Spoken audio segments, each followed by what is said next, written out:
Welcome to Interviews with Indie Authors. I'm your host, Winona Vale, and today we have Dre Hill. He is a poet of many poetry books and chapbooks. Thank you for being here with us today. Thank you so much for having me. I'm excited to be here. Of course, I'm excited to have you here as well. You've been in the Discord server, I think, since it's been started. I pretty close too, I think. If Yeah, not, that's hey, yeah. yeah, pretty close to the beginning. So it's cool that you're here now. I'm really excited. Yeah, me too, me too. So for our first question, can you just tell me a little bit about your poetry books? Yes, I just republished one of my books. So this is the original like cover and formatting. Mm-hmm. But the publisher went out of business. And I was like, I don't want my book to be in limbo, so I'm just gonna republish it myself. Yeah, So yeah, so last month I republished it, and so this is the new cover, new format, everything. So that's this is so Melanin Black. cool. I love So that. yeah, so those are the other three that are out currently, and then I can say that I am working on another chapbook that may or may not be out in like the next couple of months. Oh So my gosh, that's so exciting. So it's mainly poetry? yeah, I do have a novel draft that I started sometime in college, and I've touched on it here and there. But what I found is like when I think that I'm ready to work on it, then I get hit with like another wave of inspiration for poems. I'm like, this is not just that's not the right book. That's what what is it? That's not the right book. Um, so the draft is there, and my goal was to finish the first kind of like the first draft of the manuscript this year. I don't know if that's gonna happen. Um, but I will finish the novel eventually. And I eventually want to be in a space where I'm doing poetry and novels, and maybe it's like Mm-hmm. 1 year I drop a book or two of poems, and then like 2 years go by or something, then I drop the next novel and balance. But we'll see if and when that Mm-hmm. actually happens. One of the really cool things about poetry for me is that everything can be so different, but it can also be so tied together. And a lot of that is tied to like experience or memory or maybe the image or the sound. And so that's one of the things that I've tried to be intentional about, is kind of like the universal experience of what it means to be human, through the different aspects that each book and each theme or form kind of takes shape. And so I have 4 books out currently, maybe 5. Math is not my strongest subject. I got to figure out which number is correct once I go through them all. But the first book that I had published was I Love You Means Nothing, which came out in 2022. That came out with Alien Buddha Press. And that was really my first time really doing anything, going through the publishing process, looking at a contract, signing a contract, figuring out formatting how I want things to go, putting together a manuscript for the first time and feeling like super confident about it. And that's just a book of poems about love and relationships. It's very linear, but that's just because it's a chapbook. It was my first time putting a chapbook together, and I was like, there's so much I want to say in here, but I can't fit it all, so I needed to be Yeah. like a very nice story that makes sense. And I was really proud of myself of doing that, and kind of how it came together, and what that looks like, and the reception it's continued to have makes me proud of that. The next book that came out was Melanin Black, which came out in June of that year, I believe. So they're both 3 years old. And that one is a book of poems and prose, really, about the Black experience and what it means to be Black, and like existence in a Black body, and all of those things. And so it's celebratory, it's veneration, it's in some ways, I think kind of like ancestral work and like connecting to roots that you may or may not know are there for you. And so it just, that work felt very like catharsis and very much like healing and kind of just channeling all of the feelings into and out of that experience. And that also was something that like the reaction and the resonance that people have had from that felt really good. And that one was something that I actually started working on in college. And so that kind of spilled from my time in college out into the real world. I was like, I have this idea and I worked on this idea, but I need to make it come to fruition. And so those were both in 2022. Crossroads came out in 2023. And the funny story about that is Crossroads is technically the first book that I ever wrote. Oh, and so, that's so cool. As how I Love You Means Nothing, that manuscript, I put it together and I was really confident about it. That's because from the time that I put that manuscript together, I had probably at that point gone through 3 or 4 versions of the Crossroads manuscript at that point. And so it was the first book that I've written, the first manuscript I put together, and it happened to be a big manuscript, a full-length collection. So there was a lot of learning with that, like what am I trying to say? How do I make sense of this all? Like, what is the overall theme or story or themes even that I want to explore? And so that was really big. That came out with Atmosphere Press, and that's a hybrid publisher. Excuse me. And so that was also its own learning curve, like learning the variations and the different ways publishing can take shape, and how money can still be attributed to things even if you're not doing all of the work yourself. And that one's been my baby, so to see it kind of travel has been really great for me. And that's just a book about life and experience and identity, and kind of, in a sense, trying to figure out who you are and who you want to become, and follow that journey told through my life, but in a way that like anyone can kind of not only like observe and witness through the work and through the words, but they can reflect on their own experience and kind of do like their own comparisons of like, I've had this experience, or this is my moment compared to Dre's moment, or whatever the case is. And then the last book is No, I'm Not Okay. That came out last year in January.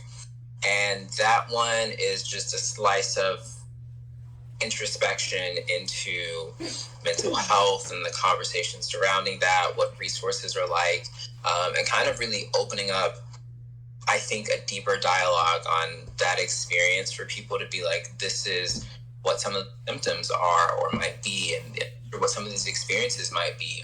And you might have people in your life that have those experiences or those symptoms or whatever the case is, and it's important to be okay to have those conversations with them.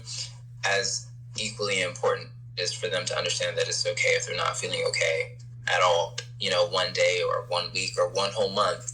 And again, just trying to bridge the gaps and build bridges for those experiences so people can talk about more honestly and openly. Wow, I need to read your other books. Give me one moment. I'm like scrambling because I'm trying to write down all of my thoughts. Hold on. I'm like, oh, that was so good. Okay. Okay, so I want to talk about your experience hybrid publishing. Yeah, so, and it's different because it's kind of like trad publishing, but not. So for people listening in, and to break that down a little bit more specifically, so traditional publishing is, typically the book gets picked up by a publisher or an agent, or, they go through that process, or maybe if it's a publisher, you're doing that work directly. And so it gets picked up, and the publishing house, the publishing body, that entity will shoulder the cost of everything for you. So they'll design, format, whatever, that's covered by them specifically. And the way that they recoup that money is through book sales. And so you might get an advance, you might not. But the way that the royalties are set up or so you still get a cutout of your book, but also the publishing house recoups all of the costs to put your book together and put it out. And that's why when you hear authors that get advances talking about earning out, usually earning out the advances, like, okay, we've recouped all the money made to put the book out, so now like I'm getting straight royalties, versus like all of the royalties that are coming are kind of basically feeding back into the cost of paying off the book. With hybrid publishing, you get all of the work of like the traditional publisher, but you're funding that cost. So it's like self-publishing in terms of like you funding that cost, but you have the dedicated team and knowledge of an actual publisher at your disposal. So it's one of those things that if someone asks me about like my journey and what my recommendations are, my thing is you need to do your research. You need to decide what is for you, because that's not for everyone. What the finances, or because of the fact that like you want to do everything yourself. With Atmosphere Press, which is who I went through, one of the great things is, I funded it all myself, but I get 100% of my royalties. So like outside of, maybe distribution or printing costs, whatever the book makes sale wise, that comes to me. So that was a really great kind of like bonus for me. Yeah. And I think another thing too is like my career is still like so new and so fresh, but I was so young in those early stages when I published those first couple of books, that my perspectives on things have changed a little bit. I've grown, I've read, I've done some more introspection on the industry and done some research. And so it's possible I also wouldn't make those same choices again now that I would have with, additional knowledge and everything. So that's why I'm always telling people, obviously you have to make the decision for yourself, but be as informed as you can, because depending on the contract and the stipulations, like, are you going to want to put this book out and then have to pull it and then try and see about republishing it? Are you going to be comfortable with like that company or that organization and like letting it sit and exist, and what that working relationship might be like? Yeah, I think that's really important. I feel like I have sort of a unique position being where I'm at, where I haven't published a book yet, but yet I have access to a lot of people who have. So it's really, I'm really grateful, because like when I first started like taking writing more seriously, I feel like it was like at the height of like Amazon KDP and all of that, and the sort of feeling of self-publishing right now and where it's heading towards, I feel like is definitely away from Amazon. And so it's interesting how like the industry changes so quickly, and I haven't even published a book yet and it's already changed. Yeah, as quickly as things change, it also takes time for things to make permanent. And so, and this is general advice for anyone, I would say, obviously, do your due diligence and do your research, but also understand that like at the end of the day, readers are going to go where it's most convenient for them, spend the money wherever they want to, right? So obviously if your concern is like, does KDP make sense for me, or is like KDP like an ethical thing for me? Do I want to provide options where readers can get me in bookstores and libraries or whatever? Like, those are great questions to ask yourself. And then the follow-up questions are like, where can I go to provide those outlets or provide those opportunities for my readers? But also understand that like from a business decision, there's always going to be some kind of give and take. So maybe you go somewhere where you have greater distribution, but understand that like your royalties might suck, and that might be what it is. But also I think that for most authors, like unless you have like a ginormous following, you're making more money probably selling your books directly from your website or at like a festival or a convention than you are necessarily online anyway, Yeah. Yeah, that's so true. I think if we're talking like big dreams, end game, end of the day, blue sky, like what I want, I would love to be able to have like my own like coffee shop bookstore where like Yeah. the only books that I sell are like indie books, hybrid books, and like really be able to be like a space where like readers know and writers know that like at least in this space like I have like a home for my books to be. And in the meantime, maybe something like because I'm dipping my toe in like vending events and hosting events. My first hosting event will be in September. I haven't got a date yet, but I would love. I still haven't like worked out the logistics yet because I don't know if it would make sense like financially for the writers to do this. So I don't want to do anything that like financially doesn't make you guys money, but I would love to be able to like just sell your books like monthly at these events. I just don't know anything about like things like that. First things is just ask people to see if they're interested. I think you'd be Yeah. surprised by them. Be like, heck yeah, here like 4 copies or however many you want to stack just to see for Yeah. interest. If they sell, then like ask for more, or if they have more in their catalog, ask for more. Because sometimes it might not necessarily even be about like constantly selling. It might just be about the opportunity to gain that exposure, especially in terms of cost. If all I'm doing is send you like 4 books, like depending on the book, that's maybe $50 or less that I can live with a $50 deficit. I'm writing that off on my taxes anyway, right? So that's return. As opposed to like, spending a couple $100 on like going somewhere, paying for, tabling fees or whatever, flights, hotel, food while I'm there, the inventory, whether I got to ship it there ahead of time or whatever. That's true. Then like sell enough to recoup those costs back, or at least break even, right? So I would say just reach out to the people you're interested in, and it doesn't have to be a lot of people. You don't have to ask for a lot of copies.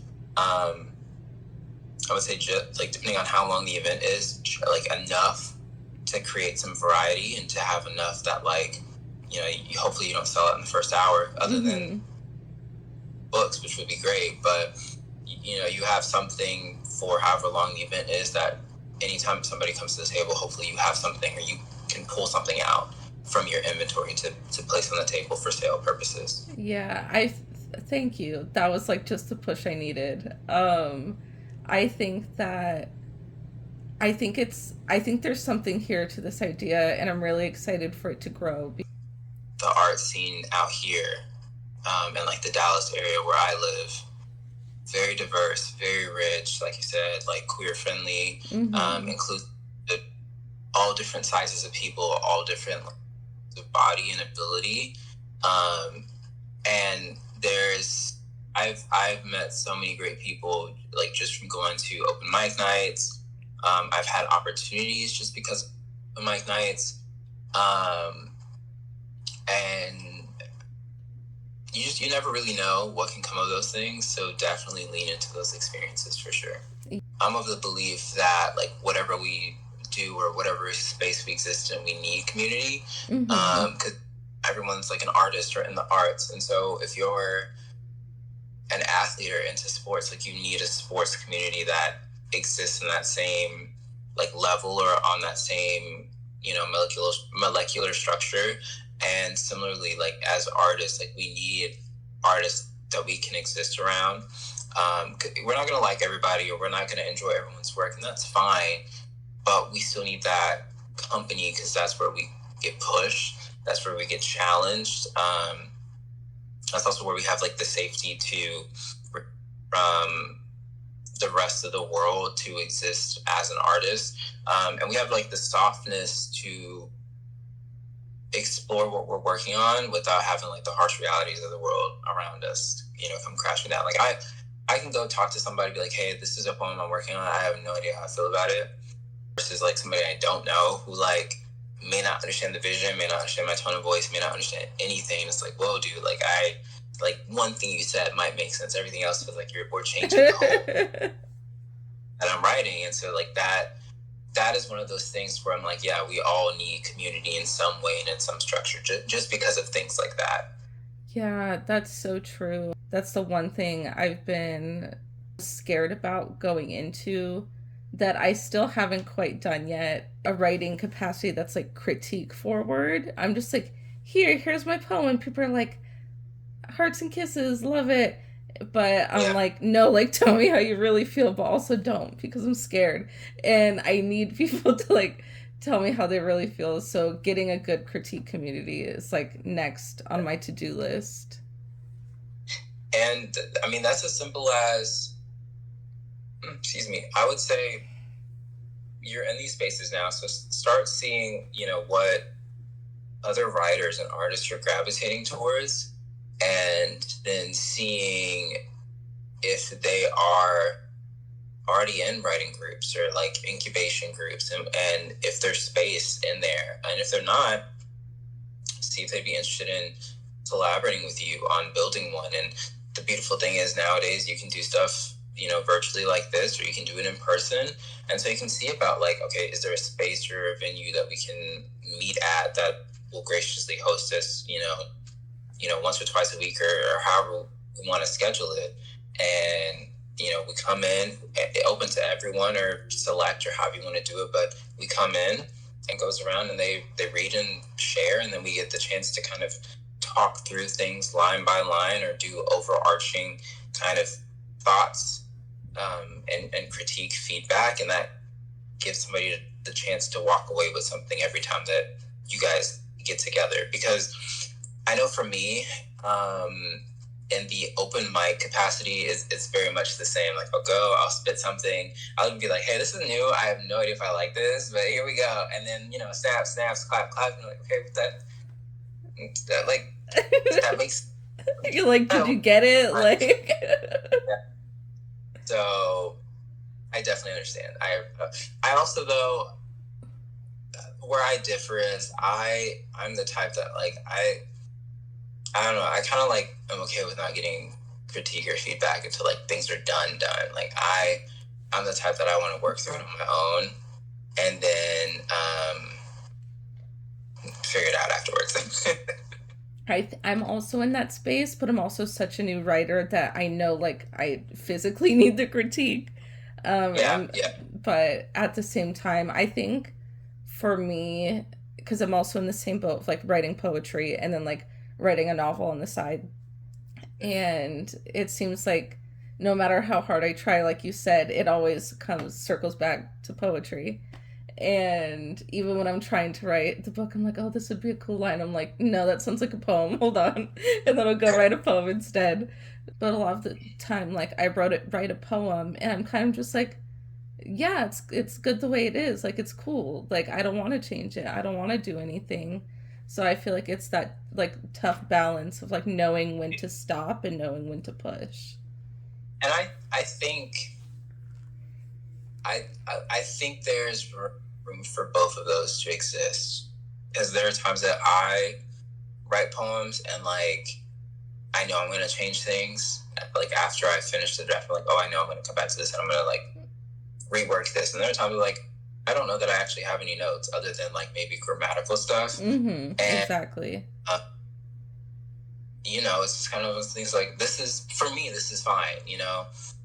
And then obviously, like if I submit it somewhere or I put it in a book and it gets edited, then like I get to have a conversation with my editor about like what I'm feeling about that, and like what like for me feels comfortable being changed or whatever, especially if it's only like minor changes versus like this would drastically change the structure or like the feeling. But I also think that most artists have like a very strong intuition of like self and self voice, so that comes into play as well. I feel like because critiques they're objective but they're subjective. Yeah. So when like I hear you, and I understand where you're coming from, but this also doesn't make sense for what I'm trying to do, versus like, okay, this actually makes sense, and like I had been thinking about something similar, and so this just like affirms that like I was on the right track, you know? Yeah. So it's for me, it's one of those things. I definitely get that, because like sometimes you just, and that's not to say that you're gonna write a perfect poem every time, but like it might be perfect for what you're trying to do with it. Like you don't need it to be pristine. You want it to be gritty and ugly and scabby, but like that's the whole purpose of that poem, and that's why you wrote it that way and left it that way. I love that. That's so true. And I think that's what I love about poetry, is that it can encapsulate this one moment of time, and it could just live in that state of being, and it could be ugly, it could be beautiful, it could be whatever you want it to be, and if you write it well enough, it's stuck like that, and that moment lives on, and I think that's so cool. And speaking of poems, there was this one. I love like nostalgia, specifically like childhood nostalgia. You can't really see it right now, but there's like a lot of like I have like a strawberry shortcake poster and like a Barbie TV. Like I just love nostalgia. And your poem Childhood Light, I absolutely loved that one from Crossroads. That was so beautiful. It says, in the night of childhood, under the adulthood's moon, burns the shadows that cause us fright. Let the sun of new life vanquish all things evil within our sight, and spark the fire of childhood's light. And I absolutely love that one. Do you have any other poems that you would like to read and share with the class? Crossroads, or any of them. I think in keeping with the theme of like childhood and nostalgia, I have to tell you a secret. The kid still lives. He hides in the depths of your heart, rummaging in the bowels of your brain. He surfaces as the twinkle in your eyes and the sparkle of your soul. The kid still lives. Perhaps you should set him free. Perhaps you should let him be. Oh, snaps. I love it. Oh my gosh. I just love poetry. Because I feel like it just has such a beautiful way of making you feel something really quickly. And I think that you could have a really good page like written in a novel, but unless if there's context to those characters, to what's happening, it could sound really pretty, but if there's no context, it just, you're like, okay, like what is that, like who is this, what's going on? But in a why do I care? Yeah, like why do I care? But in a poem, I feel like all of that is removed, and you're just like immediately placed like in the scene, and like you just feel it. And love poetry.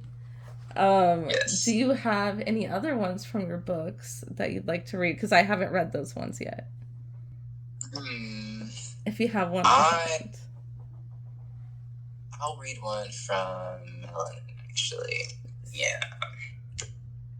I'm gonna do this one. It's one of my favorites. So this one is called Midnight Boy. My mother gave me a name, but she called me the Midnight Boy. I was ashamed at first. My limbs swallowed the light and blotted the sun. My form found itself absorbed into the darkness, a physical embodiment of darkness. I was the harbinger that came heralding tidings of emptiness, a void, taking all and leaving nothing. I was teased for my shade. I found myself flat against the wall, gliding across the floor, moving with inconspicuous intent.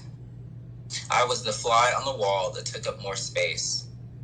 I was paid no mind until the mind decided that the eradication of all things black, all things enveloped in the dark, was worth violent extermination by the light, by the white. But my mother called me the Midnight Boy.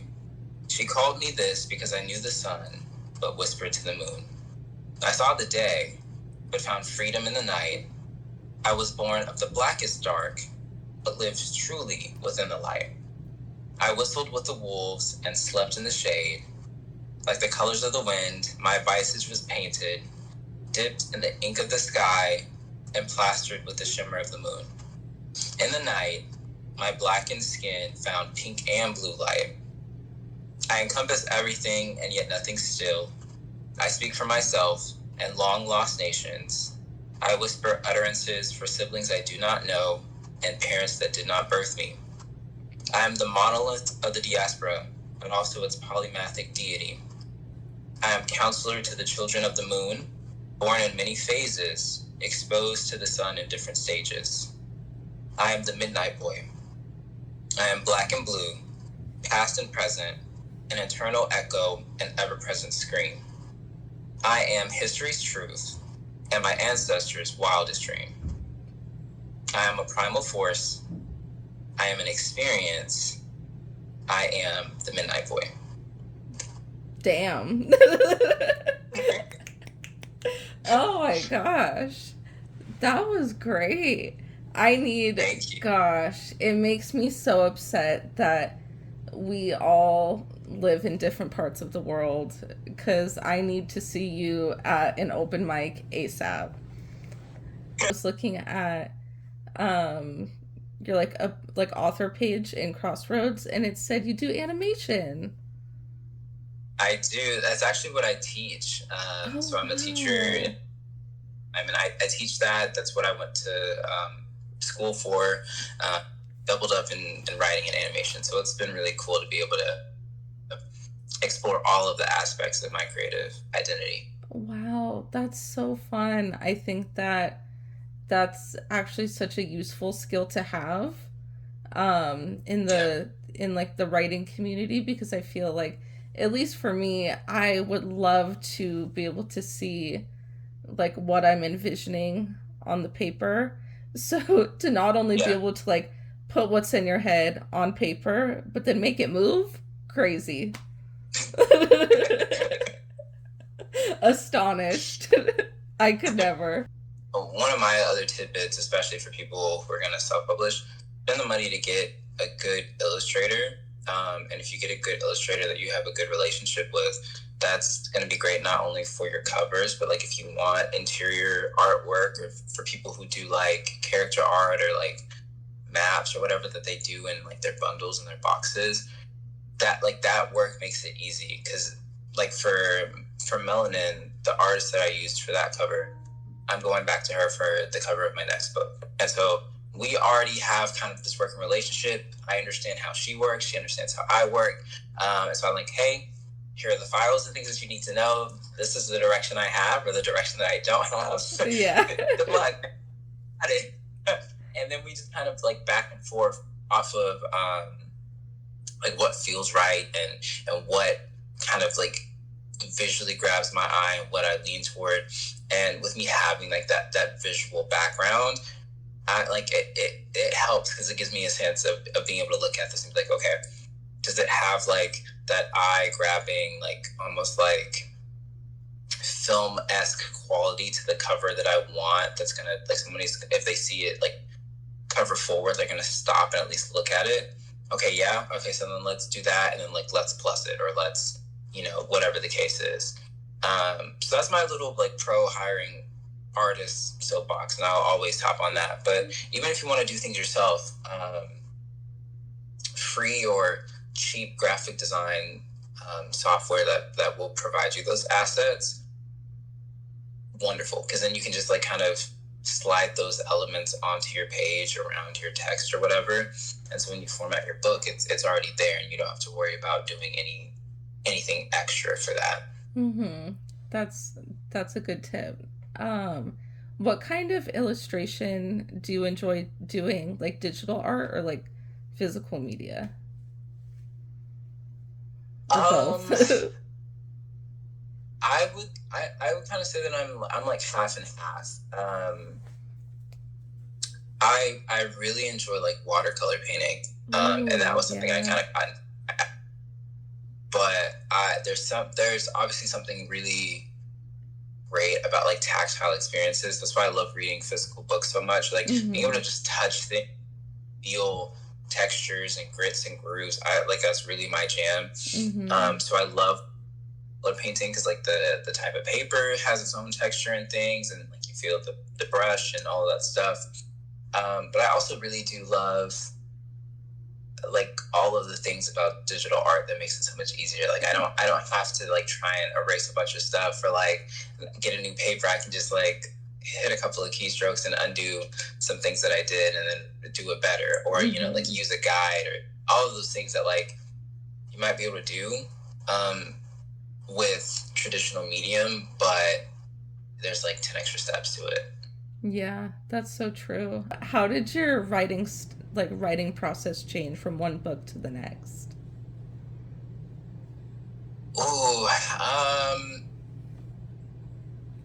so I guess the biggest thing, because I would say that a lot really hasn't changed. The biggest thing is like more clarity. When I sit down now for a collection, even if I have nothing written for it yet, like I sit down knowing that I want a collection that's going to be these themes, and you know I might be still toying with like length or whatever, but I know that. So when I start writing things that align with that, I'm like, oh, this might be something I put in that. And so that way, when I have something or enough somethings, enough poems, enough prose, whatever, then I can start exploring what the potential makeups for that manuscript is. First started writing, especially like looking at Crossroads, I was just writing poems, and I was like, I don't know what I'm doing, why I'm writing all these poems, but I was just writing poems, and I was like, oh, I have enough of these. I think I can put a book together. And I was like Googling how many poems go into a book. Like I didn't know anything, but I have enough. So like we're just gonna see. And I was just throwing stuff in there, and throwing things at the wall, seeing what stuck. Like, and not that I wasn't deliberate or intentional, but I didn't know then. Whereas now, a lot has been refined for me because I've done this so much, and I've had so much practice and experience. And also on some level, again, going back to like artists being intuitive, you just know, like you're gonna know, like this, I feel really strongly about this, and I think I want it in this project, or I want it in that project, versus like I'm not really sure, like this might fit, but I might need to see it in context with other stuff, and then it's like, oh, this fits, or it's like, no, this doesn't fit, this is something else. But that's really been it for me. Excuse me, just like having experience and then having clarity of vision and voice to know how I want to approach like the book writing or the book compilation process. I like that, especially because, like for example, when I was writing the first draft, it was a similar experience of just writing a bunch of poems and throwing shit at the wall, seeing what stuck. But then in my next pass of writing this poetry book, it's a lot, like you said, just like clarity and refined. And I'm sure, the longer I wait to release it, it's gonna have another pass of like clarity and things like that. So it's cool seeing that. It just comes with time, and I'll get there eventually. Yeah, and I think the other thing too is like, I think regardless that first book is the hardest. And I think a lot of us tend to be perfectionists too. And so I know for me, I think a big Crossroads went through like 7 versions, and only one of those versions was actually based on like editorial feedback. So that means I went through the book 6 other times by myself, just like trying to find things to pick at, to change, to swap. And so for those of us out there who are like recovering perfectionists or whatever, my thing to you is perfect is an illusion of the moment. So if you lean into that illusion, you're gonna always find a reason for it to not be perfect. But it's perfect for the moment, and as long as you do all of the other necessary craft work to improve your like writing and awareness as a writer, it'll stand the test of time. It'll continue to exist. People will continue to read it and want to read it and love it. But perfect is a myth. Perfect is how it exists in this moment in time, especially if you are proud of it and you love it and you've done all the work on it. Like that is the real perfect.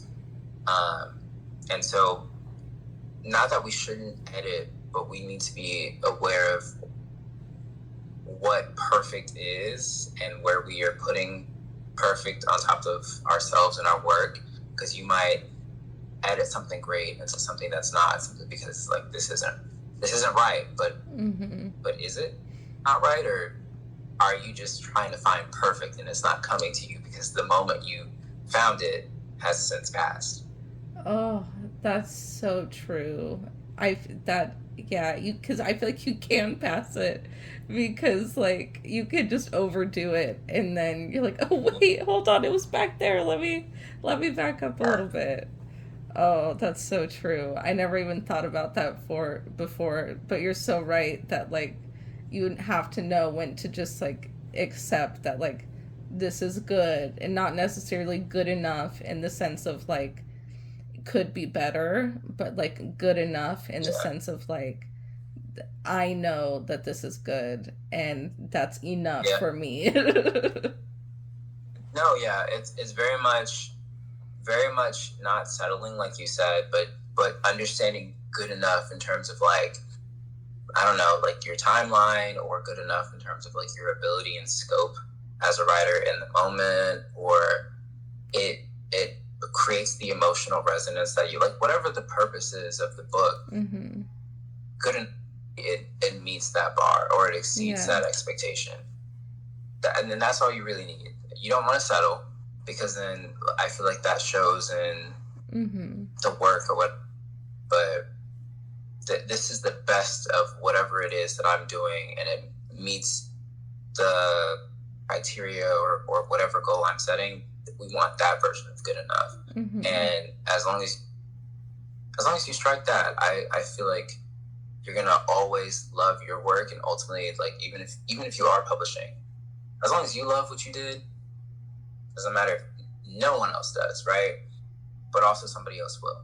Mm-hmm. Exactly. We always have, at least I do, have a habit of undercutting myself and um like trying to achieve that perfectionism like you were saying, but I like reframing that in the sense of does it achieve what I'm trying to achieve? Yes or no? Like just a Mm-hmm. simple yes or no question. Like it's not a Yeah, scale of like good or bad. It's just does it do what I'm trying to do? Boom, you're yeah. done. My thing is, and I've heard people talk about it. Like, I do think that like objectively there is bad art, right? But I think that most people who are like practicing and exploring and experimenting aren't necessarily making bad art. I think that they're making evolving art, right? And Mm, once they've kind of leaned into whatever it is that they're doing, or learned the experiment, then it becomes, the good art, the great art. I think bad art is often, or should be considered, art that like is purposefully done, without with a lack of craft knowledge, or a lack of care for the form. Like it's very blatantly a rush job, money grab, whatever. I think anything else is about like the exploration and the experimentation of craft. And then the exceptional stuff is like when you know that somebody has like achieved mastery of those things, and like all of the elements line up. So yeah, I love that take on it when you sort of like put it all together. It really shows what you're trying to do. And if you know what you're trying to do, it's going to show in your work regardless. yeah, yeah, Well, every time. exactly. Well, this has been a great conversation, and thank you so much again for being here. So much for having me.